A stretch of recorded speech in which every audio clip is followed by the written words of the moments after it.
On this episode of Over the Guardrail, we welcome Bill Alfonso to the program. Affectionately known as Fonzie, he's been in the wrestling business 40 years. 40 years in the wrestling business gives you some great stories. Don't miss them here on Over the Guardrail.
For a few minutes, DC. All right.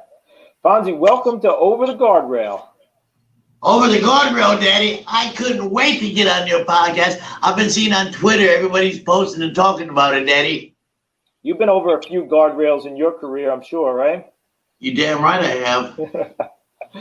So, listen, we are taping this show on September 11th. Everybody has their moment they remember from that day in 2001. You remember where you were? Yes, I was supposed to fly to Atlanta. I had a meeting with Buff Bagwell and some independent promoters there, and I had a ticket to fly in from Tampa, that's where I live, to Atlanta. And I woke up getting all my stuff together, and then all that happened. And of course, everybody shut the whole world down. Tragic, crazy. But I ended up renting a car and driving up because all the planes were grounded. It was terrible. Yeah, I was in Tampa, headed to Atlanta to have a wrestling meeting. Imagine that. Yeah, really scary that you were about to be in the air. Yes. I've had a few close calls in airplanes. I'll tell you about them if you want to hear them as time goes by. Yeah, definitely. Those are the guys, Superstar Billy Graham, Fonzie, Kevin Sullivan, Ron Bass, and Sir Oliver Humperdinck. We were in a small twin-engine little, Cessna, and we almost crashed, but that's another story. Let's keep going, DC. What else, Daddy? Hey, listen. Come on, baby. I want to know how you got started in this crazy wrestling business to begin with. You've been in it for almost 40 years, if my math is correct, right? You're right on the button. 40 years legitimate and 2 years trying to get in. So where did you get the start? Well, Florida, back in the days, there was territories. Florida was a territory, Eddie Graham. Mid-Atlantic was Jim Crockett. Texas was the Von Erichs and the Funks and so on. So my dad was a friend of the sports editor for the Tampa newspaper. And he was having lunch, and the guy said, Frank Klein was the guy's name. He said, "Hey, Steve, you got a couple of kids at home. I get free passes for wrestling. Why don't you give them to your kids?" So my dad came home with 2 tickets to wrestling Tuesday night. Fort Homer Hesley Armory was very famous. And I didn't know anything about wrestling. I said, "Dad, what's wrestling? I've never seen it on TV." I'm about 12, 13 years old. And so curiosity got me, and I said, "Let me go." So I went with the free tickets. My first time walking in, there's Eddie Graham, blonde hair. There's a valet. There's this guy, Bobo Brazil, and this guy. I said, "Wow, I love this. That's what I want to do. That's what I want to do." And I couldn't make the weight. I was small, like 155 pounds when I was 21, 22 years old, broke in. So I eventually worked my way into the business that way. Once I found out, I used to go every Tuesday and watch the matches and study them. Hulk Hogan was on the next wall, doing the same thing I was doing. We broke in about the same time. Wow. At the same school, Hiro Matsuda, Eddie Graham, all that. So he was down there and I was on this end. And finally, I started meeting the wrestlers and start running errands, go get them sandwiches, bring them up at the airport and so on. And then they said, hey, Fonzie, we know you can't wrestle. You're too small, but guess what? You're going to make us look huge. You're so small. You can be a great referee. I said, oh, my God. So that was my niche, brother. And I went out to Texas in 1978 trying to break in. Rocky Johnson and King Curtis sent us out there. There was 4 territories in Texas. Von Erichs, Dallas. Joe Blanchard, Telly's dad, San Antonio. Paul Bosch only ran Houston. And then, of course, the Funks had like Lubbock, Amarillo, and all that. So there was 4 different territories. But so I was out there 6 months trying to break in. But they had David Manning, Bronco Lubitsch, and about 6 referees. So I worked 4 shows in 6 months. So I said, man, I can't do this. I need to make money. So I was going to go back to Florida. And Paul Jones, remember Paul Jones, the wrestler in the 80s and stuff? Yeah. He said, oh, Fonzie, I heard you leaving. I said, yeah, I can't get no work. You know what I mean? He said, do this. I'm a really good friend of Jerry Briscoe, and he's assistant booker to Dusty. When you get to Florida, you go to the wrestling office, tell him I sent you, tell Jerry Briscoe, who's the assistant booker, that, you're a referee, you just moved back from Texas, and if they can use. So Jerry said, Fonzie, unfortunately, we have our referees, but if something happens this summer, we may run 2 shows. I'll call you. We'll use you. I said, okay, great. Thank you so much. So I left my number with them, and I went home. This is a Monday night. So Tuesday morning, I get a phone call. It's the wrestling office, Florida Championship Wrestling. Hey, Bill Alfonso, this is Charlie Lay from the wrestling office. He said, Dusty wants to know if you can come in tonight and referee. I said, yes, sir. What time you want me there? He said, 7 o'clock. That was the beginning of my career right there. I came in. What happened was the other referee that Dusty fired Monday night, thank God, else I wouldn't be sitting here talking to you. The referee had 3 main events. He had the main event, the semi-main event, and the third match in his car. He has a flat tire on Alligator Alley going to Miami, West Palm with no spare. They missed the show. Dusty was freaking, can I cuss on this show? Yeah. Dusty was fucking mad as hell. He fired the guy. How can you not have a spare tire? You got the 3 main events in the car. And so that's why they fired him, and they needed a referee for Tuesday night. They called me, and I've been in the business ever since. So I don't know if it was that night, but I read early on in your career, maybe a bit of foreshadowing. The first match you officiated was the Sheik. Oh, Terry Funk and the Sheik in a chain match, Daddy. Yeah. In Amarillo, Texas, or Lubbock, one of the 2. I made $90. That was my first professional match that I got paid for. It was ironic because years later, 1995, I went to ECW, and I was telling Sabu this story. Hey, I refereed my first match with your uncle and the Sheik. He stabbed me with a pencil. I got the lead mark right there to prove it. And so me and Sabu clicked immediately. We just had this vibe, you know what I mean? So that's it was great. Yeah, you heard right, brother. What was it like working with somebody like the Sheik? Like that old school. He was intimidating because you remember I was young in the business. When I was breaking in, guys were just retiring and finishing their career like Bobo Brazil and these guys like that, the Sheik and several more that I've come up with. So it was intimidating a little bit, but it's a work, and I knew that, so I fit right in, and I had a great time. It was honoring, humbling. It was very cool. Speaking of it being a work, you were famously involved, though, in the Bruiser Brody Lex Luger cage match that wasn't a work, or it turned not into a work, I guess I should say. Well, it was a bad booking. Listen, Lex Luger, we were breaking him in. We were grooming him to be a superstar. He already looked great. We were teaching him the business. So we were handpicking the office as in me. I'm in the office for Jim Wrestling. At that time, I became assistant booker, and I worked my ass off and worked in the office. So it was a bad booking.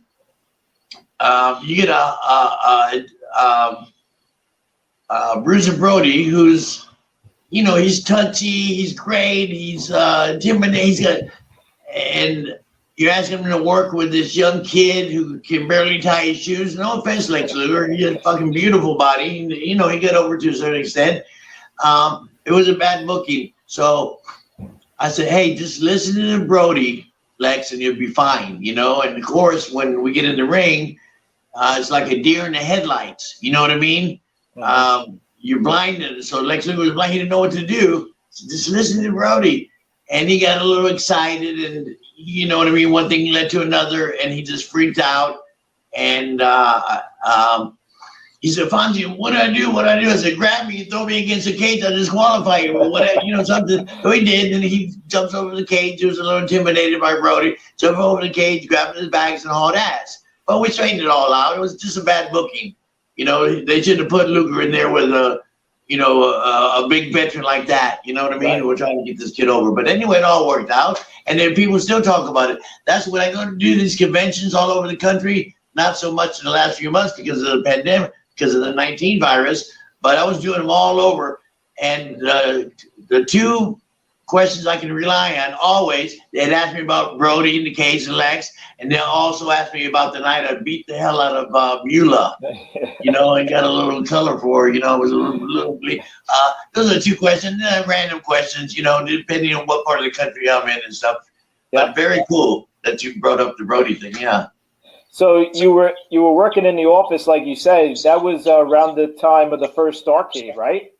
Yes, all that. Yeah, those were our pay-per-views, DC, because we didn't have pay-per-views back then. We ran like 12 days of those big tour things. They were lined up. We did really well with them.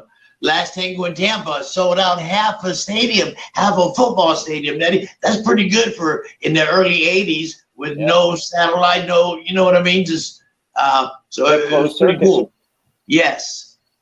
So that should have been like a launch, you would think, for the NWA, kind of like WrestleMania was for WWE. Right. Why didn't it work the same way for them, do you think? Well, it did work to a certain extent. It did work to a certain extent because remember back then, television wasn't big like it is now. Cable and fucking social media, you know what I mean? It was different, so it did work. We drew big money, and you know what I mean? We did it year after year until Turner came in, and Monday Night Raw. Oh, did I tell you that I taped the first Monday Night Raw? No. The first Monday Night Raw? Yeah, no. Daddy, me, Bill Alfonso, Daddy, first Monday Night Raw, baby, at the Manhattan Center, live in New York City. It was beautiful. We had a great time, so I'm proud of that, You were in WWE at that time? WWF. WWF it was at the time. Yes. Yeah. When I was there, I went in '93. That's a great story how we transitioned, me and Giant Gonzalez, the largest athlete on the planet at that time. Guess who was his personal assistant for 3 years? You're transitioning perfectly because my next question was if you could speak a little bit about the relationship with you and the Giant Gonzalez. You know that story in the Bible where the little mouse or something takes a splinter out of the lion's paw and they become best friends? Yeah. That's basically what happened. They put us together because he was nearly 8 foot tall. He couldn't drive. He needed an assistant. And Dusty was a booker in Atlanta. He said, Fonzie, I want you to take care of the Giant because I did that for him in Florida Championship Wrestling. Like, when one of the big stars would come in, like Ric Flair or Harley Race, whoever had the belt, they come in for 4 or 5 days and defend their belt against Barrett, Windham, Dusty, whoever, or Fabulous Moolah, or Abdullah the Butcher, or the Midgets, or any specialty act that would come in for the week. I would pick them up. I would host them around the state to the different towns.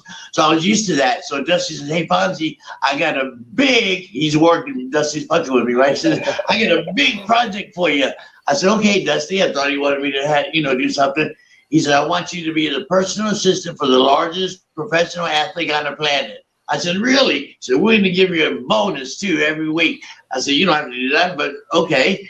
Thank you. So they put us together, and we had a fabulous relationship, I got great stories about Giant Gonzalez. I'll give you a little example. So he wasn't the greatest performer. You know what I mean? He's 8 foot tall, Yeah. and had the disease. But anyway, he did okay. He did really good. But he was such an attraction. He went off the air. Hey, DC, Astro TV, and cable all over the world. People start wanting him to do movie parts and to do this and do that. And of course, I was with him because I was his personal assistant. So where was I going with this? Oh, so I'll give you an example. So Ted Turner owns WCW, and I met Turner a couple of times. He's a pretty cool dude.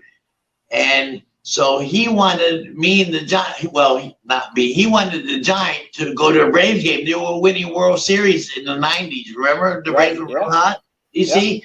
So, and they put us in Ted Turner's box seat where he would sit with Jimmy Carter. You know what I mean? The camera would be on the game, then it'd pan over to the Giant and Fonzie and say, look, the Braves are doing so good. It even brings the tallest athlete on the planet out. It didn't say, and Fonzie too, but you know what I mean? I'm sitting right there next to it. Pretty cool. So I get all kind of perks like that, special events like when, Thunder in Paradise?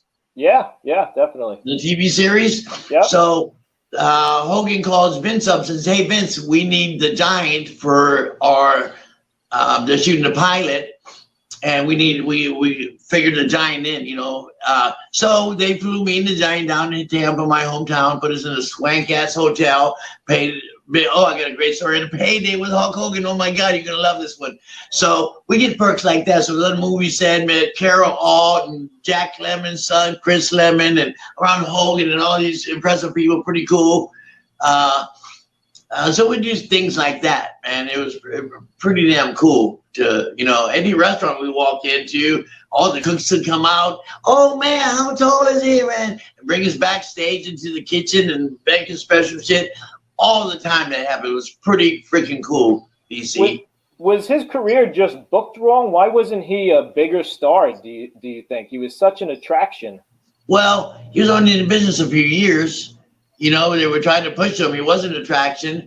Everybody was a big star, and he fit right in. But his career was shortened because he had the Giant's disease. He's turned out to be diabetic towards the end.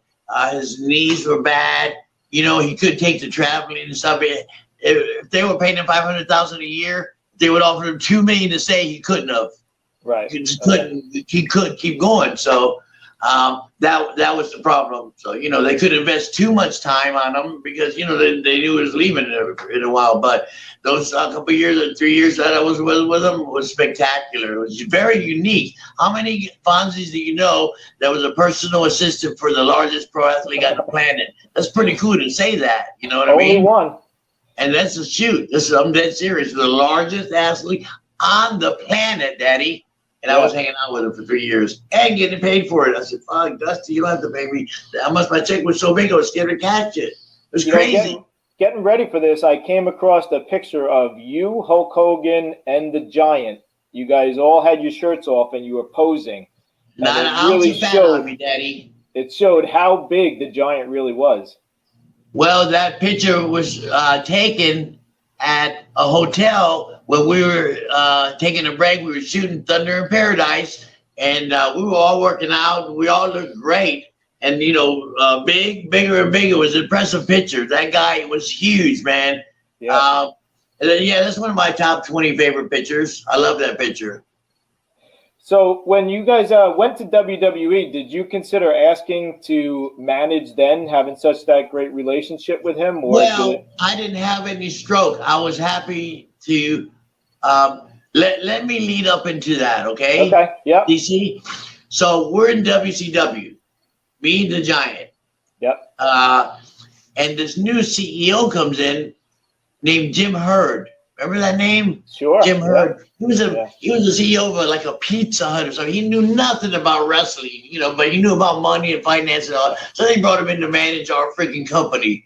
What a joke. But anyway, so he comes in and he wants to tighten the belt and try to save money. We're in the red. You know what I mean? Yep. The company was in the red. So that's why they brought him in. So they told the Giant and me, hey, we're going to give you like a 20% pay cut. You guys are making big money because we're, and So Giant called me and said, hey, Fonzie, I don't want to take a pay cut. Do you? I said, hell no, I want my money. He says, what are our options? I said, our options are you go to Japan and work in Japan a couple of weeks a year, make money, or you go back to playing pro basketball in Europe and make your money, or I can call J.J. Dillon. He's the assistant booker and the right-hand man of Vince McMahon. And I work with JJ. He was one of my bosses at Florida Championship Wrestling. I go back with JJ a long time and ask them if they would be interested in the package deal. You know, the largest athlete in the world and Fonzie as referee. So I called JJ Dillon. I called Vince's office, you know, Stamford, Connecticut, the office. You pass it on the interstate, right? Yep. So I called the office and Priscilla answered, hi, can I help you, WWF? I said, yeah, this is Fonzie. I'm trying to talk to JJ Dillon. Okay, hold on. So I'm waiting about 5 seconds, and JJ picks up the phone. I didn't think I'd get through him like that. Hey, Fonzie, what's going on? We bullshit and stuff and say hello. He said, what can I do for you? I said, well, Jim Hurd came in. He wants us to take a pay cut. We're seeing if our options open. We can go play ball in Europe. We can go to Japan. Or we can come to see you and Vince to see if you possibly would be interested in hiring the largest athlete in the world and Fonzie. And he said, well, Fonzie, let me run it by Vince and I'll get back with you. So the phone hangs up and said, bye, JJ. And we hang up the phone. I told the Giant, well, they're going to get back with us if they're interested. You know, who knows? So about 20 minutes later, my phone rings and it's JJ Dillon. He said, hey, Fonzie, Vince would like to know if you guys can fly up tomorrow and have a meeting with us. I said, Giant? He said, yeah. I said, okay. So I said, the Giant's going to have a first class ticket. I'll sit and coach. So he said, okay, I'll have Priscilla call you. That was his secretary, and give you the info. We'll see you tomorrow. So Priscilla calls me with 2 first class tickets and fly us right into LaGuardia. This cat picks us up. We think, Giant Gonzalez and I think we're going to the office in Stamford.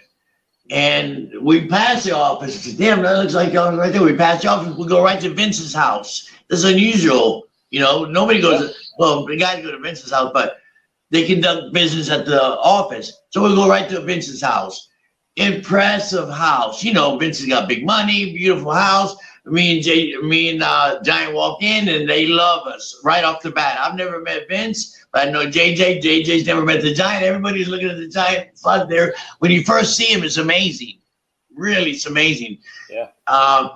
And then they look at me and then they put me over to you. And Vince says, oh, I know you. I've seen you. You're athletic. You move around good, Fonzie. So he put me over and he says, we're definitely interested in you. And the Giant says, hey, WCW still owes me $60,000 and I'm still gonna, he said, don't even go back there. JJ, write him a check for $60,000 signing bonus. And the Giant says, Vince, can I go home? I haven't been home in 8 months. Can I go to Argentina and start at the beginning of the year? And he said, of course, give us time to make your gimmick, whatever. You know, Chris, how he talks. Oh yeah, of course, Fonzie. So he turns to me and says, do you want to start with the Giant in, you know, in 2 months, in a month from now? Or I said, no, sir. He said, would you like to start today? I mean, immediately I said, yes, please. JJ, put him on the card. So JJ starts adding me to the existing, they have a booking sheet this thick, you know, for the whole month. And he starts adding me to the sheet and he comes up to this thing called MSJ. And he puts my name under MSJ. I said, JJ, what's MSJ? He said, because I've been down south with WCW and Florida Wrestling. We don't go up to Vince's territory. Gene keeps falling over. Sorry, Daddy. And just stand up, Gene, have another cocktail. So where was I at? You were booked at MSG. Oh, so this is MSG. I said, JJ, what's MSG? He said, Fonzie, Madison Square Garden. Almost fucking choked. Because, you know, that's the ultimate. That's the most famous arena on the planet. What's bigger than MSJ? Nothing. I don't think so. That's it. That's so he added me on, and I started working when the Giant came in. I was already familiar. I've already been working for a month with Vince's guys and got familiar with the territory and the office guys and the staff. So it worked out perfect. So, are you just officiating at that point, or do you have other roles as well? No, I'm just officiating. Hold on a second, Daddy. I'm just officiating. No, I wasn't an agent, and I was making six figures too, refereeing. I couldn't believe it. Really? Yeah, low six figures, like 105, 120 right in there, but fuck, brother. Yeah. You're flying around the country. In the early 90s, that's a lot of money. You damn right it is. To me, it was big money. Thank you. So we started, and to get back, why I didn't ask Vince if I could manage him and all that, it did cross my mind, but I'm a new kid on the block. You know what I mean? I'm going to take what I get. We're both high. We're both together. I'm traveling with him. I was his assistant. I'm making big money. Whatever Vince wants. If Vince wants me to put up the ring or stand in the corner, passing out envelope, whatever you want, sir. Yes, sir. No, sir. Thank you, sir. So you had no problems with Vince McMahon, your tenure there working for him. I love Vince. You know who talks bad about Vince? You know what wrestlers talk bad about Vince? The ones that got fired for being stupid. Yeah. For not being on time, for failing drug tests, for wanting more money or being a disruption. Anybody like me and hundreds of other wrestlers praise Vince because that's the biggest company in the world. It's an honor to work for him, and you got to be pretty damn good to work for Vince. You know what I mean? Yeah. There's no nepotism in getting me a job. I pulled my own weight. Vince loved the way I worked. I gave you some examples. Okay, Vince put me over so big for this. So it's Bam Bam and Tatanka. They're shooting an angle. They're going to work a program together for the whole summer. You know what I mean? 2 or 3 months.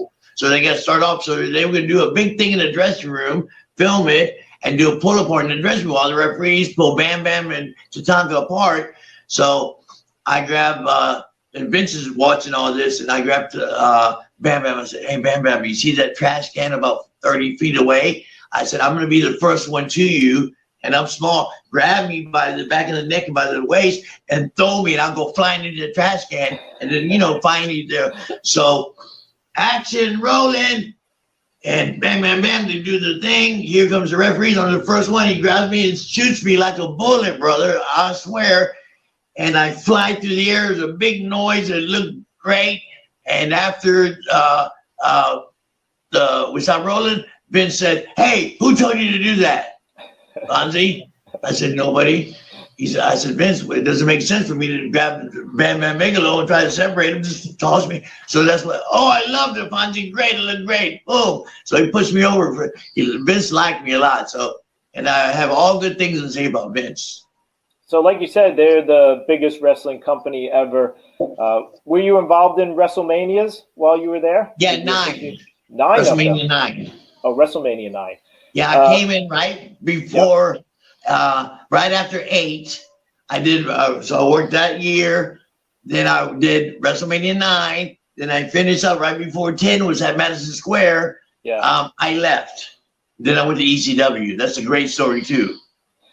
Before we get to that, stories all day long, brother. Hey, I did a podcast with one guy like we're doing our first podcast. Yep. And he said, finally, you're so enthusiastic when you tell your stories. He said, would you come back next week? I said, yeah. I came back 4 weeks in a row straight. Bam, bam, bam. And he had the highest ratings because of the stories.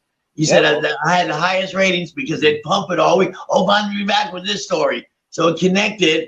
Why am I telling you this? I don't know. Ratings. Yes. That's what we're all about here. Ratings. It was all good, Daddy. Next question, Daddy. Great, because you know what? Sometimes you have the people that they told the stories a million times and they don't seem excited about it anymore. And if you're not excited, why are we excited? Right. Exactly what I just told her makeup and girl. I said, look, if I'm not excited, how can the people be excited? Didn't I tell you that?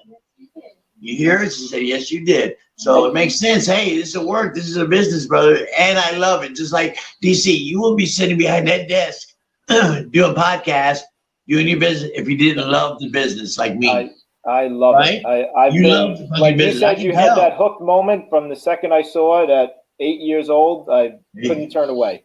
Just like me. I was 12. just like me. Then I ended up making a career. I got lucky because there's only, as a referee, there's probably only 50 jobs available in the world as a professional referee in pro wrestling. So, you know what I mean? If that many. And there's thousands of people that can do it. But I got lucky and got a spot and, and got trained along the way. And I'm probably one of the most famous and the best referee ever in the history of the business. Calling it right down the middle, Daddy. That's right, Daddy. So speaking of that, and there's only a limited amount of spots. What's it like being out there for a WrestleMania? I say that was one of the highlights of my career. WrestleMania, going into Madison Square. Wait a minute, Fonzie just fell over. Oh, my action figure, Daddy. You see who's standing next to me? Jimmy Hart, Jim Cornette. Boy, Jim Cornette can talk some smack, can he? Yeah, I do enjoy his podcast, actually. Oh, I like Jim Cornette. We get along really good. He's great. And Jimmy Hart's one of my favorite people. And you're right in the middle, two of the greatest managers and the manager of champions, right in the middle. Well, I got lucky.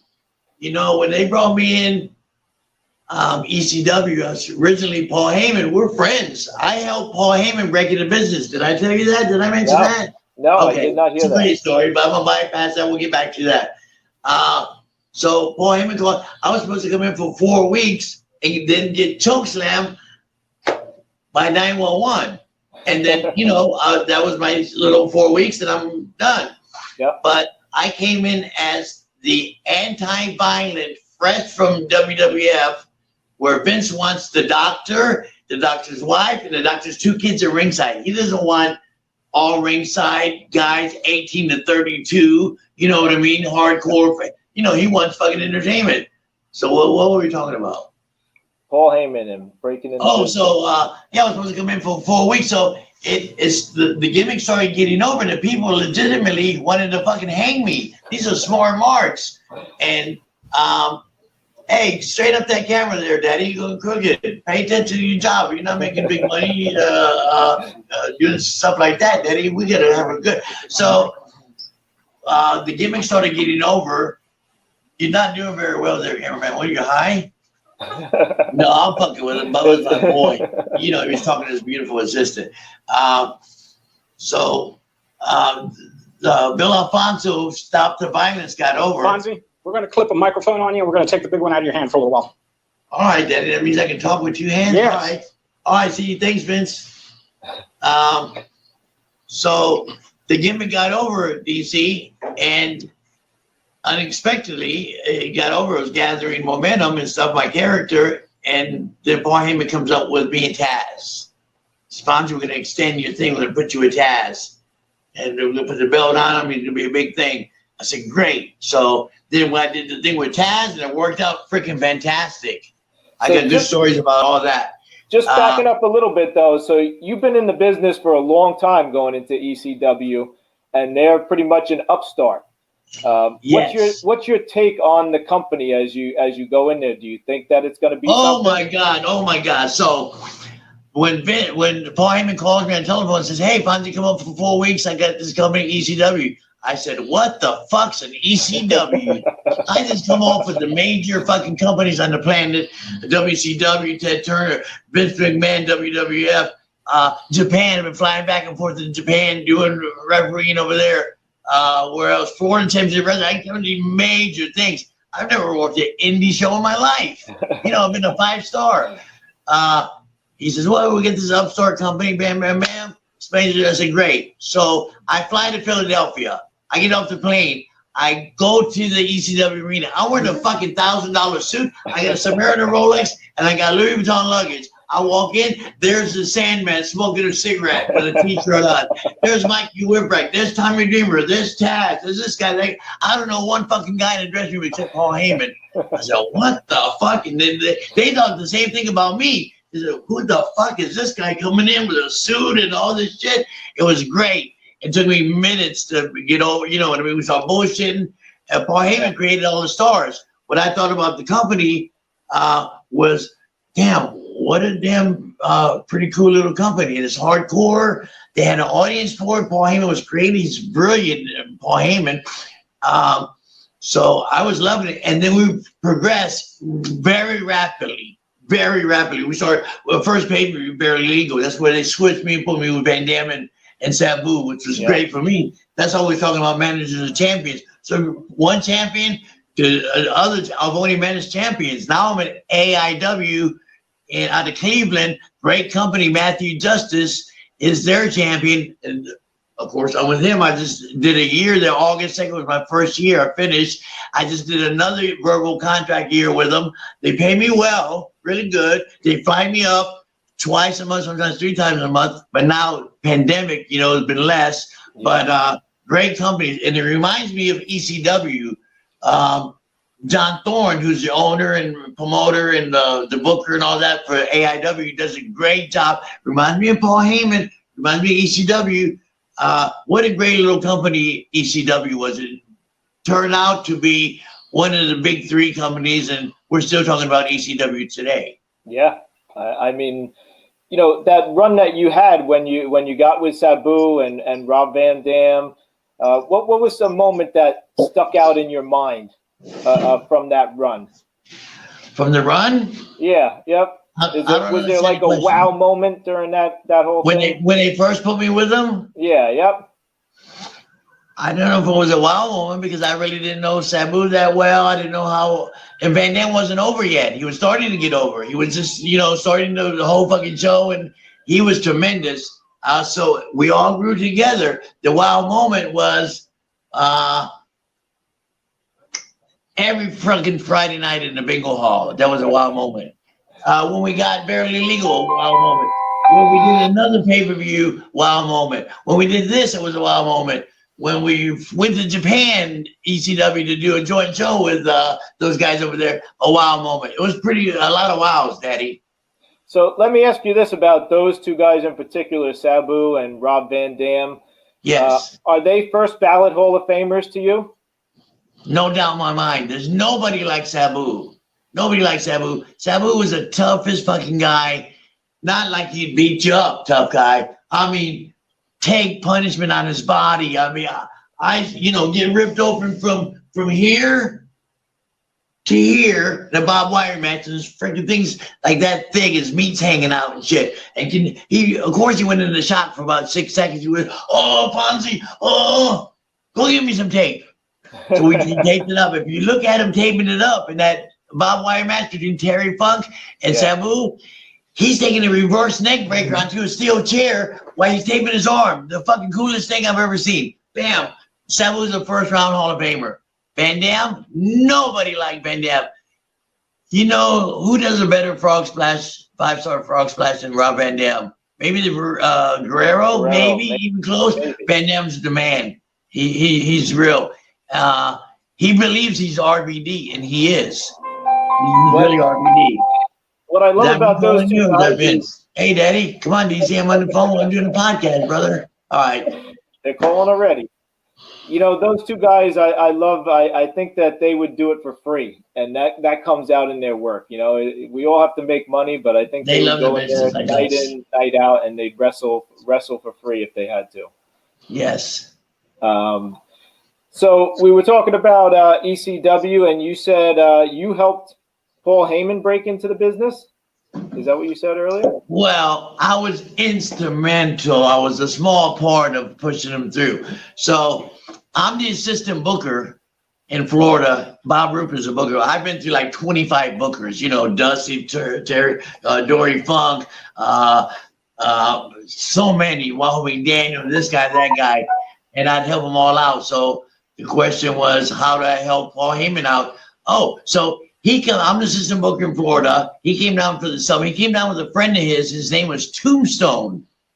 And he was out of Baltimore. And they were friends. And he came down like I did in Texas. Remember, I told you trying to break in Texas? Yep. So Paul Heyman was at every show with Tombstone, the wrestler. They were buddies and shit.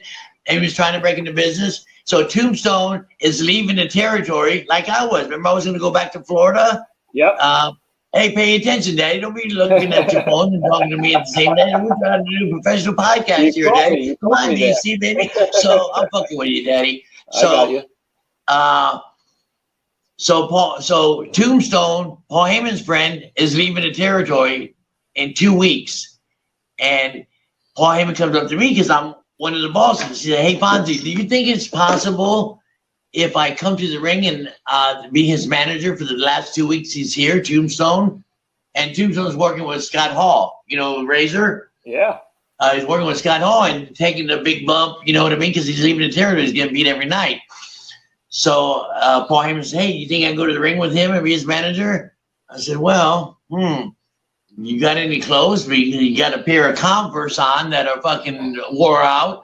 You got a pair of jeans with a hole in them, and you got a T-shirt. You think I didn't know his family was super wealthy. He lives in Scarsdale, and he's fucking smart, loaded. I didn't know all this. I just know him as hanging around, So I said, can you get a suit? And, he said, oh, yeah, I'll have a suit. I said, okay, done deal. And he brings his cell phone, the big fucking cordless phone, whatever. Yeah. And he worked those 2 weeks acting as the manager of Tombstone. And then they leave the territory, and then he becomes a big thing in AWA and WCW and so on and so on. So we were friends, So I'm going to try and bring somebody in right now. I don't know if it's going to work, if he's there really or not. I had somebody contact me the other day that really wanted to come on and say hello to you. It's not my buddy from Green Bay, is it? It is. Hey, that's my boy. He's a professional. Oh, man, that's my boy. What's up, Daddy? The cameraman, but I don't think that his link's working. That's all right. He knows we love him. He knows I see a thing trying to get him on, but it's not working. He was so excited. Me too. I'll call him after the show if we can't get him on. Yeah, definitely. So I know we spoke a little bit earlier. You said the 2 questions everybody asked you, but I do have to hear the first account from you of the Beulah match. Oh, the night I beat her ass in 1997? That's what I want to hear about. Oh, that bitch. No, I love Beulah. Listen. So, she's a superstar ballet. Beautiful, nice body, good-looking girl. She's on top doing with Raven and Tommy Dreamer and all that. So we're feuding. My boys, Van Damme and Sabu, are feuding with Tommy Dreamer and all her guys. So me and Beulah, they kept doing little things back and forth to each other during the course of and then finally they wanted to see us fight. So they wanted to put me and her in a match. 2 non-wrestlers. Yeah. I don't wrestle that much. I've done a couple spots. I take a lot of bumps, but she's not classically trained, so we really can't have a wrestling match. So we gotta just fight. You know what I mean? We can't do duck to clothesline, monkey flip, 1-2 kick out, 2-arm drag slam. Can't do none of that. We're gonna be hardcore, So it ended up working out, and that's one of my favorite. You asked me what sticks out, what's one of my favorite things. That's one of them, because the match went well. It only went 7 minutes, but we definitely sold the show that night. People are still talking about it. That particular match has been like on 10 different DVDs, Blood Sports, this tape, that tape. Pretty cool. I signed a lot of pictures where people come up to me with that thing. It was pretty cool. Almost bled to death. I lost a lot of blood, which was great for the match, because you know what I mean. If I didn't get that blood out like that, they would still talk about it. But the blood made the match. So I get rushed to the hospital. So anyway, we worked 7 minutes. We did the thing. We had a good match. Everybody was happy. So I go back to the dressing room. I'm crawling back, and the paramedics are there, and they're trying to stop the blood and shit, and they couldn't stop it. So finally, one of the paramedics put a steel plate. It was cold about that big and taped it on my forehead. They rushed me to the hospital in an ambulance. Head trauma. They don't bullshit with head trauma. So they take me right into the hospital. They take me right into the emergency room, right into the freaking gate 1A or whatever.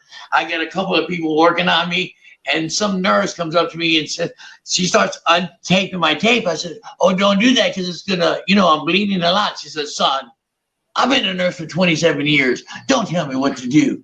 I said, yes, ma'am. I'm kind of selling because I'm weak and all that. I said, okay. So she finishes untaping. As soon as she took the plate off, a fucking thing shot like it was a water fountain, shot all over her white outfit. She was pissed and she left. But they were working on me.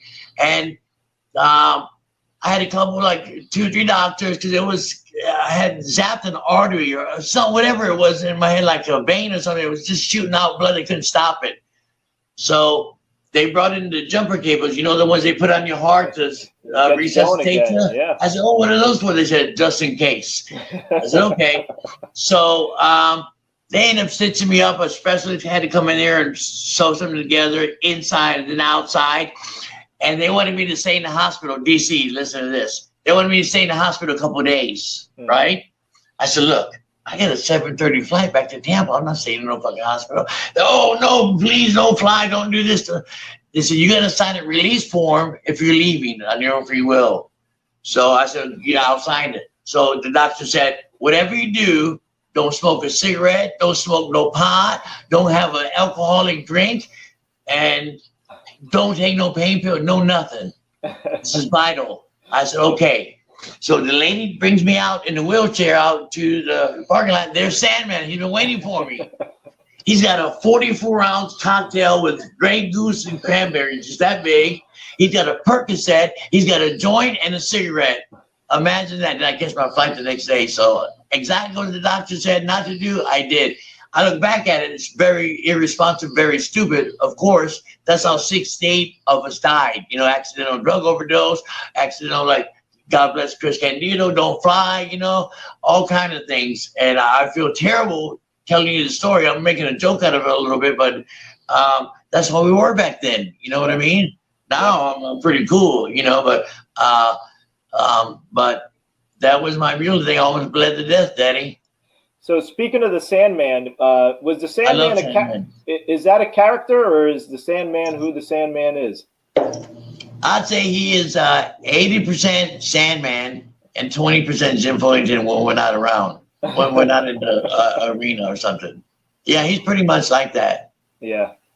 He's pretty cool. His big thing is the intro, right? He drops a big leg like Hulk Hogan. He's not a classical fucking wrestler. He's a whack, whack, whack, swinging, cane swinging, cigarette smoking, beer drinking, hardcore freak. That's my boy, Sandman. But, that's the problem with the business now. These guys can't get over without doing flips off the top rope, Well, that's what we created. You know what I mean? You're exactly right. I was watching a match last week. I was doing a pay-per-view for Fight TV, AIW. We did a great show out of Indianapolis where the Colts play. And I was commentating on a couple of the matches. They had me step up to the commentating position and commentate on Fight TV, which is pretty cool. And I'm talking about the matches. And these guys are going bam, bam, bam, bam, bam, all kind of beautiful, cool stuff. Yeah. And I said, man, how much transition has changed from 1980? I was thinking this. I said, man, 1980, that would be a finish. That'd be this. But that's, we get a transition and go, we're working for millennials and all new people. Everybody's on social media. It's pretty cool, Yeah. So, hey, speaking DC, how am I doing? You're doing fantastic. You're doing fantastic. I think we're going to have you back 5 or 6 times. All right, perfect. Maybe even a co-host position. Oh, I love that. You're out in New York, right? I am, yeah. Where do I fly in LaGuardia? Yeah.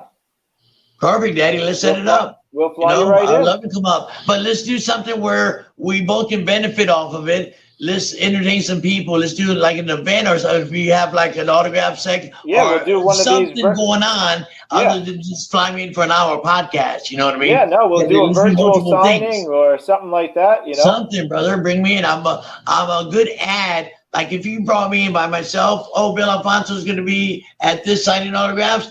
I'm not going to draw a lot of people. I'm a good part of a package. You know what I mean? Yeah.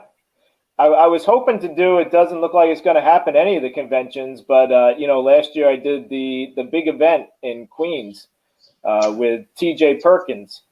Nice. But I was hoping to run that again this year, but it just doesn't look like it's going to happen. Well, let's see what happens because that's just so happens where I happen to be the biggest superstar at is the Northeast, from ECW. Absolutely. If you're a wrestling fan, you know who the fuck I am. Absolutely. So something I came up with is a little segment called What Would Fonzie Do? Okay. So I have a question for you that you were not involved in from wrestling past, and I wondered what you would have done if you were in this situation. All right. Well-known situation. All right. So I'm going to ask you to put yourself into Earl Hebner's position. I know Earl and David real well. So it's going to be Brett versus Sean, and Vince comes to you and says that he's going to double-cross Brett, and he says, are you in or are you out? What does Fonzie do? We know what Earl Hebner did in that situation. What would you have done?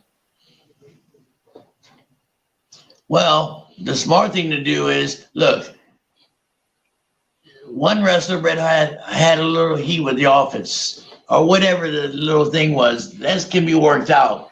And the swerve job or the fuck or whatever everybody's calling it, you know what I mean? Vince is paying me good money and I'm in the office and this is what he wants. And I'm going to say exactly what you want. That's what I'm going to do. It's no heat between me and Brett. The office and Brett can work their situation out. It has nothing to do with me. I'm doing what the office tells me.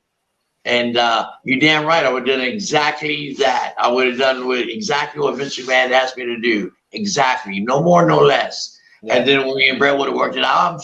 I'm sure Brett and Earl are still fantastic friends. And this shit happens. You know what I mean? Hell yeah. I would have fucking not fucked him or swerved him. I would have done my job.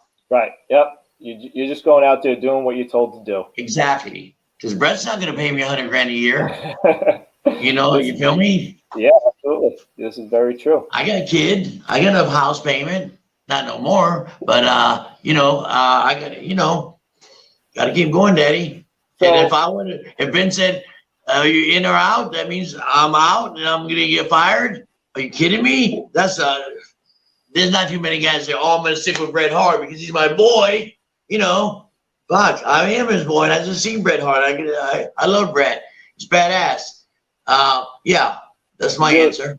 100%. Really no choice. Earl had no choice, really. Yeah, Daddy. So you say, you talk about all these stories that you have. Could you narrow it down to your favorite story of all time in this wrestling business? Simply can't happen. Well, give me a really, really good one that we haven't spoken about. There's so many stories and so many stories. 40 years, brother, and I was with all these top superstars. Had a unique position. You want to hear a story? I want to hear a story. I don't know. The ratings. Keep asking me questions why I think about stories. And I'll tell you something. What else you got? Let's see. What else do I have right here? What else do I have? You're putting me on the spot now. I'm supposed to be putting you on the spot. Go on. Tell him the gator story. What's alligator story? So there's a couple alligator stories. I'll tell you one with Roddy Piper. That's the one. All right. Okay. So, thank you, sweetheart. Sweating, Daddy. These podcasts are tough, Daddy. You know what I mean? So, Piper was over at Channel 17, the Superstation. So they brought him in Florida like they would do Abdullah or the Champion or, a one-time attraction for the week. So, of course, it's my job to pick Piper up. And so anyway, we're on the way to Miami Beach Convention Center. And I got Kevin Sullivan, a guy named, you might not recognize his name, but the last name you should, Dusek, Frank Dusek. He was part of the son of the famous Dusek family wrestlers back in the 50s and 60s and 70s. Yep. So there's four of us in the car. I'm driving. Now I've got a Canadian in the car. He's never seen the alligator. We're driving through Alligator Alley on the way to Miami. I got Piper, Sullivan, and Frank Dusek. And Piper freaking out because the canal runs parallel with the road. It's right there, and there's alligators laying all over the canal for 50 miles, brother. 1,000 alligators. And we're talking, and Piper's freaking out every time we pass a big one. He says, man, I wish I had a gun. And Frank Dusek says, I got a gun. It's in my bag. Fonzie, pull over. Now, there's nothing out in the middle of the Everglades. There's nobody within 100, nobody around. That's the time Barry Windham got shot. Did I tell you that story? No. Okay, that's another separate story from the alligator story. So, I pull over. Frank Dusek gets a gun out. So, it looks like a police 38 caliber snub nose pistol. This is in the 80s, right? Yeah. And Ma'am, can you please give me a diet, please? Thank you so much. So we look at the gun, and there's the alligator way over there. He's laying on the bank, and if Piper hits this alligator with that gun, it's going to be a miracle shot. We don't think he's going to hit the alligator. How, you know what I mean? The alligator's way over there. He's got a stub nose 38. So Piper takes aim, and he's all excited, takes aim at the freaking alligator. Bam! Pulls the trigger. Hits him right in the fucking neck, right? The alligator starts selling. He starts going like a cardio arrest like that. And he kind of crawls in the water, and he flips over. He's laying upside down in the water, floating around. We think he's dead. Piper's so excited, he starts taking all his clothes off. You know what I mean? And he said, I'm going to get that alligator. I'm going to make boots out of him. He's got these big dreams. It's crazy. It's like a movie, but it's pretty cool. So Kevin Sullivan says, hey, Roddy, why you go get that alligator? You got to swim like 75 feet way over there to get the alligators floating upside down.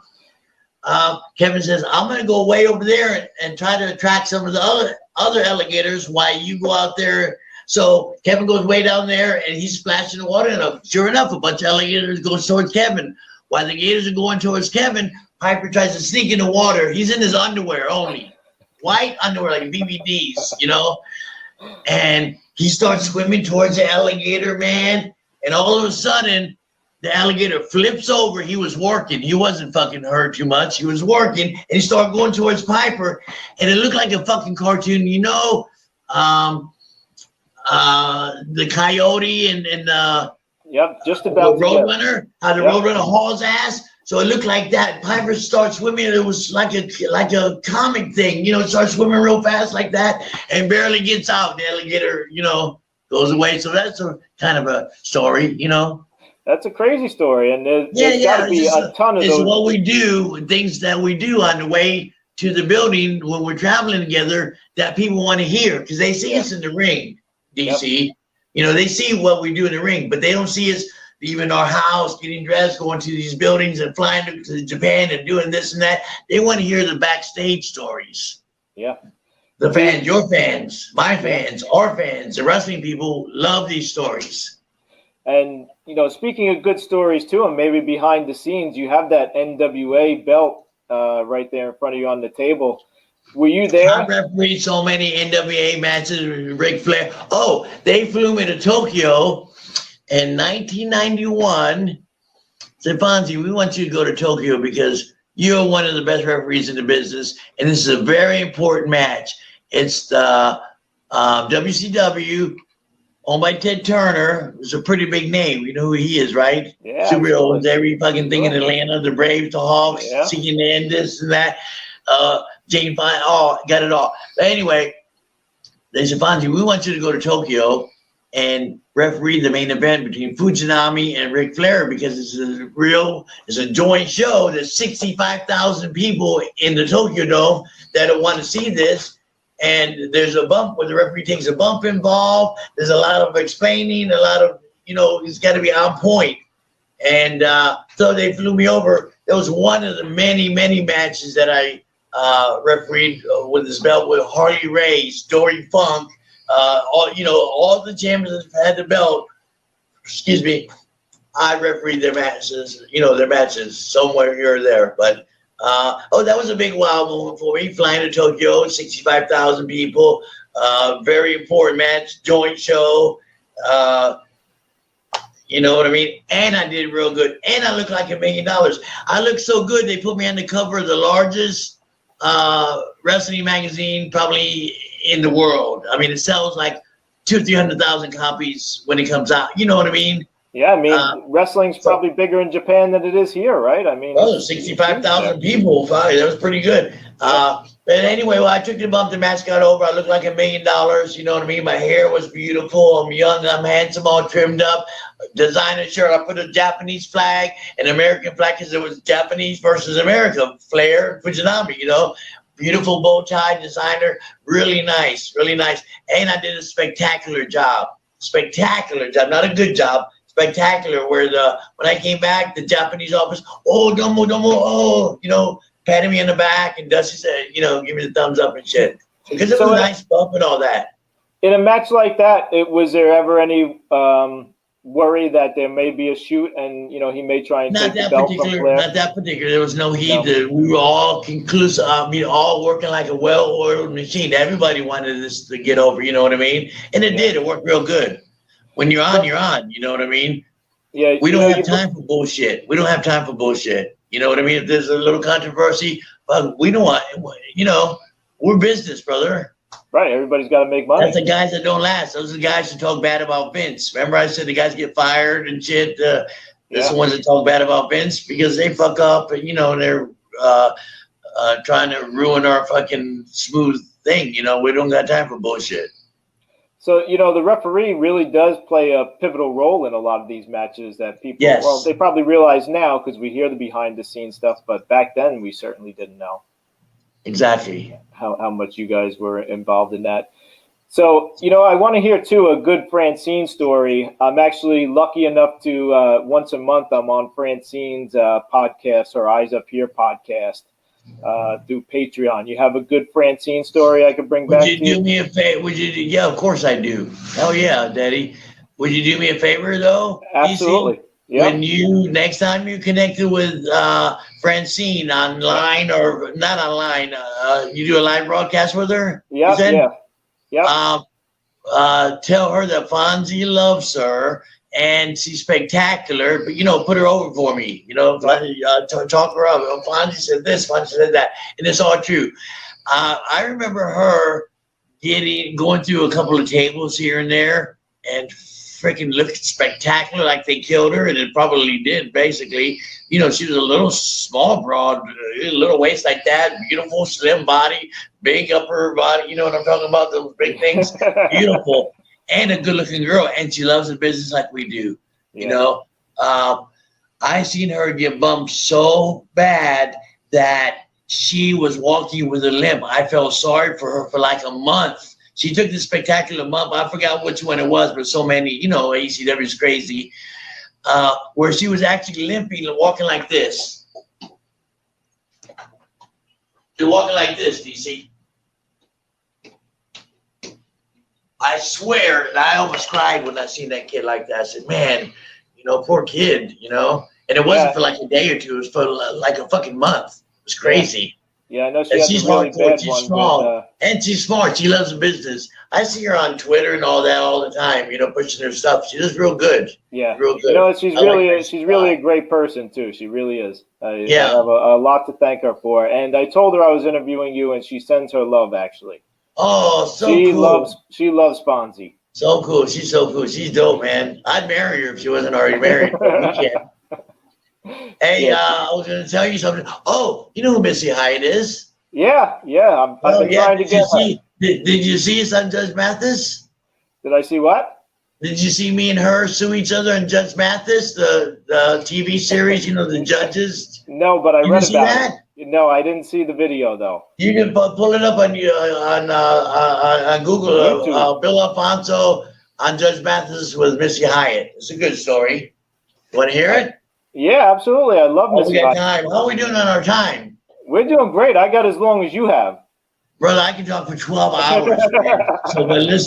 Let's keep it to our agreement. Hour plus or whatever. You know what I mean? Yep, we're right over an hour now. So give me the Missy Hyatt story. I'll tell a couple more stories, and then you can start wrapping it up whenever you want. No hurry, you know.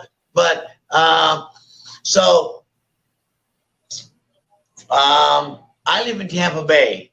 Missy Hyatt moves to Tampa Bay, not knowing a lot of people. I don't know why she moves to Tampa, but she moves into Tampa on Harbor Island in a dope-ass apartment. She's all about fucking Louis Vuitton, and she's fucking beautiful, got big tits. She was married to a fucking plastic surgeon. Her lips were fucking pretty. She's a good-looking broad. So she needed some friends, and I had to work with her in WCW and ECW and all kinds of stuff. So we would hang out a little bit, and then she started dating this guy, which is fine, good for her. Because I had girlfriends. I had a fat one, I had a blonde one, I had this one, I had that one. So I got plenty of girls, Daddy. So Missy Hyatt starts dating this guy, and they were dating. Everything was cool. She called me up one day and said, "Fonzie, he's treating me bad. We broke up."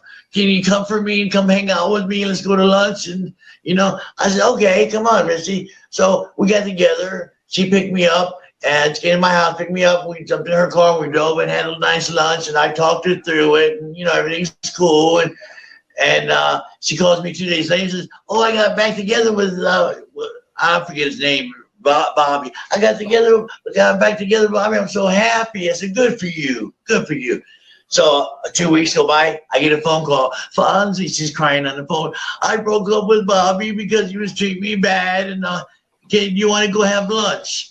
I said, okay, baby, come pick me up. So she picks me up, and we go have lunch and shit and bullshit. I get her through it. 2 weeks later, she calls me and says, Fonzie, I'm back with Bobby. Everything's happy. I'm fucking so happy. Okay, Missy, good. So a couple weeks go by. I get a phone call. It's Missy Hyatt. Fonzie, I broke up with Bobby. This is the third time. I broke up with Bobby and this and that. You think you want to go to lunch with me? I said, come pick. She's in my driveway already. She look out the window. I see her there. Got a brand new white Porsche parked right next to hers wasn't white. It was like a silver or something. And I had the brand new white Porsche. So she had two Porsches parked side by side.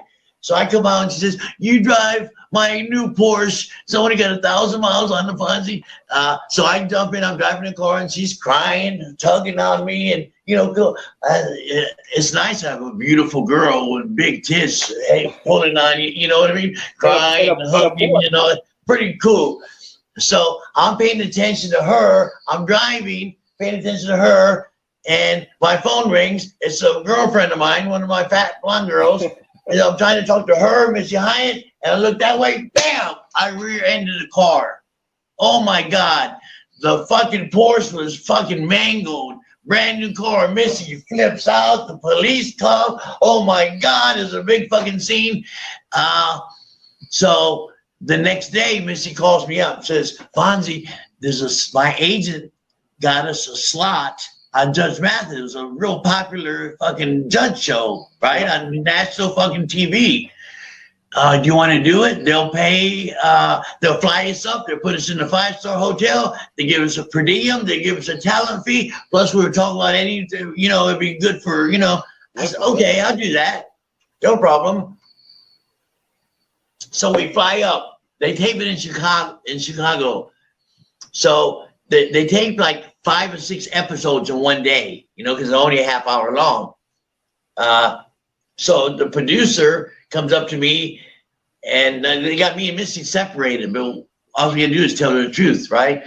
So they get separated. The producer says, man, the judge is pissed off because the 4 or 5 episodes that we had before you are all flops. They weren't exciting. They weren't nothing. I said, okay, we're being exciting for you. We're in the entertainment business. We're wrestling things. Ted Turner, I go through the whole thing. Oh, Rick, yeah, so don't worry. Plus Missy was beautiful. She was fucking decked out, looked beautiful. I had my fucking beautiful suit shining up nice. And so we go on. And the judge and the bailiff already had the hots for Missy. They loved her. They wanted to get with her really bad. So the judge hands the bailiff, gives us his business cards. Hey, call me after the show. You don't do that. You know what I mean? So we tell our story. Just like I told you, I'm telling the judge. He said, what happened, Fonzie? I said, well, the 3 times she called me, she's tugging on me. My fat blonde girlfriend calls me. Bam, I hit the car there, and Missy tells her story, and it's exactly the same, So they end up giving the case to Missy because I said, unfortunately, Fonzie, you hit the girl from behind, so that's your fault, So I said, okay, no big deal. So you know how when you leave, the judge slaps, I award everything to Missy Hyatt, and she wins the case. Okay. So when you leave the courtroom, you stop and talk to the guy, the commentator at the door for a comment. You know what I'm talking about? Yeah. So I'm leaving, and the guy stops and says, hey, what do you think about the judge's decision? And I say, they aired this. I said, hey, listen, all those judges, all the bailiffs, they like me. She had 2 big assets that I don't have. That's why she won the case, Daddy. I said it just like that and walked off. And of course they aired it, and the judge sent fucking word, and all the producers came up to all of us, me and Missy. Thank you so much. The judge is happy as hell. It was a good show. It was a good show, really good. And they paid us and all that stuff. It was pretty cool. All they have to do is leave it to a couple of guys in the pro wrestling business to put them over. Kinda, right? Daddy. Well, We got 5 minutes. well, Okay. as we wrap up. Okay, I'm sorry. We got this conference room for another few minutes, Daddy. Yeah, well, as we wrap up, I want you to go through everything you got going on. You brought up your wrestling that you have going on. What was the name of it? AIC? AIW. Listen, AIW. Daddy. Listen, Daddy. You better be taking notes there, DC. You better get my shit right. I scribbled man. that one down. I read it. Absolute intense wrestling. They're out of Cleveland, Ohio. A great company, man. Fantastic. AIW. Their champion is Matthew Justice. He's badass, just like RVD. He's really cool, and he's hardcore like Sabu, and he's tough like Dr. Death C. Williams. And he's handsome. The women love him, and the men want to be like him. And we can see that where on Fight TV, YouTube. Yeah, actually, we're back October 9th. AIW. Just pull up AIW.com, and they have all the information. We're back. We just did a live event on the 6th of September. We're back October 9th. Another pay-per-view. Pretty cool on Fight TV. Daddy. Hey, did I mention I'm on Twitter, Instagram, and on Facebook? Bill Fonzie Alfonso. People burn me up and send me all kind of nice things. Oh, I got over 3,000 birthday wishes on my birthday. It was just me and Hulk Hogan had the same birthday, August 11th. And somehow everybody knows when my birthday is. So I got about 3,000 messages, happy birthday to me. That was very flattering, very nice, you know. I want to thank all those people. I already thanked them a million times, but that was very cool. And I like the social media. I'm a little bit older than you guys. You guys are millenniums and all that, so everybody's all that. And I caught on pretty good too, and I like it. I like it. You know how many people Van Damme's got following him on his things? He's at 1 million, Daddy. That's crazy, right? I'm nowhere near close to that, but I'm on my way. That really is crazy. Yeah, I'm on my way. I'm going to be right behind him. Well, I really appreciate you coming on, and you are by far, so far, the best guest on Over the Guardrail, and we will certainly Wait look a forward to minute, having Daddy. you back. Wait a minute, DC. Yeah. Somebody paying you to say that? Well, I can't remember if they did, but I still meant it anyway. You really mean that? That's very flattering. So this is another wow moment when people tell me things like this. It's pretty fucking cool. You know, especially a guy who's smart, loves the business, telling me, hey, this you're my favorite guest so far, you know? Very fucking cool. You got Thanks, the setup. DC. You were really prepared, and, I appreciate you coming on here and telling us all these great stories and putting the show over as only Fonzie can. Well, I'm enthusiastic, and I like to tell the stories, you know? And people like to hear them, DC, you know? It's pretty cool. It's a pretty cool thing. It's another wow moment for me, Daddy. Well, I look forward to doing this again and, maybe some other things with you. Absolutely. Absolutely. If we can put something together, you got my phone number, please call me up and let's do something. If we can pull something off, in the next few months, just call me and give me a date. And if I'm not booked somewhere, damn, that'd be great, man. Be great. And I love New York. Thanks, Fonzie. I appreciate it. Yeah. I'm gonna blow my whistle for you, Daddy. You see my backstage pass? The American Dream does the roll, baby. Did you see all our paraphernalia, the WWF? I've only brought things that are relevant that connect with me. I can't bring like somebody's belt that doesn't belong to me, you know? So, of course, I work for WrestleMania and all that. Of course, this is one of my favorite pictures, Andre the Giant.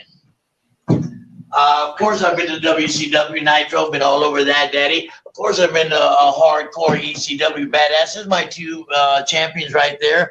Of course, I'm connected to that belt at NWA. Here's Matthew Justice right here. He's badass. Hey, listen, check out AIW. Actually, you're going to really enjoy it. If you like ECW, you're going to love AIW. Now that you show me the picture, I've seen him. Yeah, he's very cool. He's badass, too, for real. Yeah. Real, he's badass. Yeah, he's great. So, you know what I mean? Hey, I'm on tour all this 2020, Daddy. Manager of Champions. There it is right there. It says Bill Alfonso Hardcore Tour, Daddy. So I got all the rest of the year, man. Then we'll start a new one in 2021. You have some conventions lined up now? No, I just have a few matches coming up because we're coming out of the virus. Of course, like you said, everything shut down. I'm doing a pre-convention autograph thing next month, October 21st. It's a Wednesday in Jacksonville. They're flying me in. I'm going to be the only one there doing some pre-stuff for a convention in Jacksonville. It's going to be in 2021. I'm going to post some stuff. You'll be seeing it. Yeah. That's the only convention, and that's 2021 if everything clears up. But they already got the date. They paid for the building.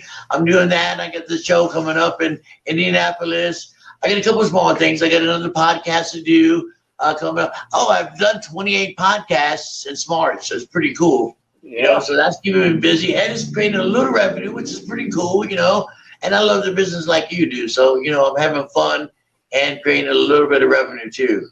Well, I'm certainly glad you came on, and I can't wait to get this episode out there and let everybody share in all these stories for sure. Yeah, man. And to all the wrestling fans listening to this broadcast, when you do, Daddy, we appreciate it. You guys make us want to do this kind of stuff. It's really cool to be on with you guys. And hello to all my people I met all over the world, from Bill Alfonso to you. Thanks for tuning us in. And over the guardrail, Daddy. My boy DC, he's badass just like me. And that's Bill Alfonso. Fonzie, you've been over the guardrail.